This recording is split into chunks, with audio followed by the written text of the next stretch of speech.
Let's mic देश का मिजाज नॉर्थ ईस्ट। देश का मिजाज खबरें भारत के नॉर्थ ईस्टर्न स्टेट से। आज सबसे पहले बात छात्राओं के ऐसे हौसले की जो अपनी बात मनवाकर ही मानी। अरुणाचल प्रदेश के पक्के केसांग जिले के न्यांगनो गांव की 90 छात्राओं ने एक अनोखा प्रदर्शन किया।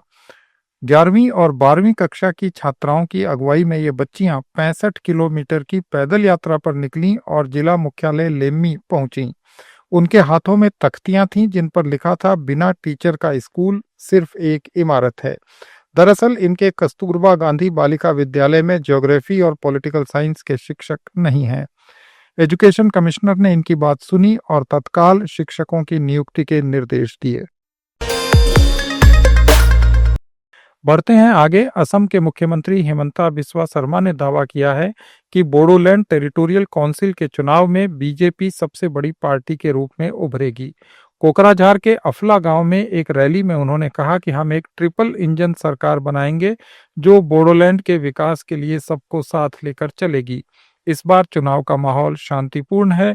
काउंसिल के लिए मतदान 22 सितंबर को होगा। असम कांग्रेस ने साफ किया है कि अपने ताजा दौरे में प्रधानमंत्री नरेंद्र मोदी ने ब्रह्मपुत्र पर जिस 2.9 किलोमीटर लंबे नरेंगी कुरुआ ब्रिज का शिलान्यास किया, उसकी आधारशिला पूर्व मुख्यमंत्री तरुण गोगोई 1 मार्च 2016 को ही रख चुके थे।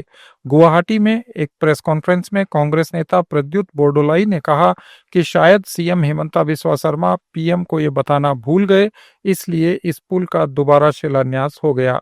प्रधानमंत्री ने डरांग जिले में 18,530 करोड़ रुपए की परियोजनाओं का शिलान्यास किया था, जिसमें ये भी शामिल था जो 1200 करोड़ रुपए का प्रोजेक्ट है।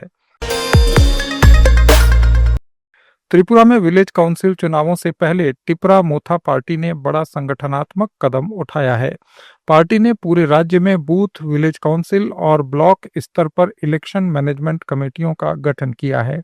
अगरतला में एक नोटिफिकेशन जारी कर पार्टी अध्यक्ष बीके वांगख्याल ने इसकी पुष्टि की और संस्थापक प्रद्योत विक्रम माणिक्य ने भी इसे हरी झंडी दी।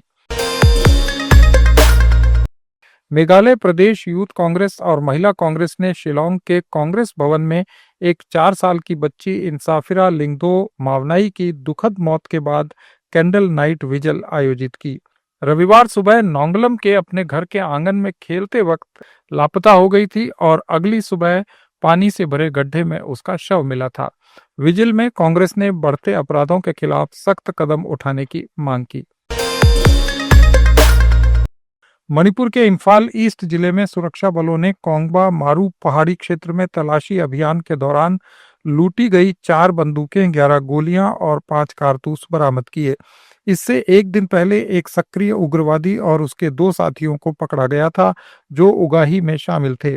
इनके पास से भी एक पिस्तौल, 4 मोबाइल फोन और कुछ गोलियां मिली थीं। अरुणाचल प्रदेश के सियांग क्षेत्र के लिए केंद्र और राज्य सरकार ने नई दिल्ली में सियांग अपर मल्टीपर्पज प्रोजेक्ट के तहत एक विशेष डेवलपमेंट पैकेज के लिए एमओयू पर हस्ताक्षर किए। इस पैकेज में पशुपालन, फिशरीज, बागवानी, हथकरघा, बांस, इको टूरिज्म और मधुमक्खी पालन जैसे क्षेत्रों पर ध्यान दिया जाएगा। स्थानीय उत्पादों की मार्केटिंग और ब्रांडिंग के लिए सामुदायिक सुविधा केंद्र, शिल्प संसाधन केंद्र, शहरी हाट और कच्चे माल के डिपो बनाए जाएंगे। इसके साथ ही सियांग और अपर सियांग में मेगा जल विद्युत और जल भंडारण परियोजनाओं पर भी काम किया जाएगा। नागालैंड के नेशनल हाईवे 29 के चाथेत्सीय दुखरू खंड में लैंडस्लाइड और सड़क धंसने के बाद यातायात आंशिक रूप से बहाल हो गया है।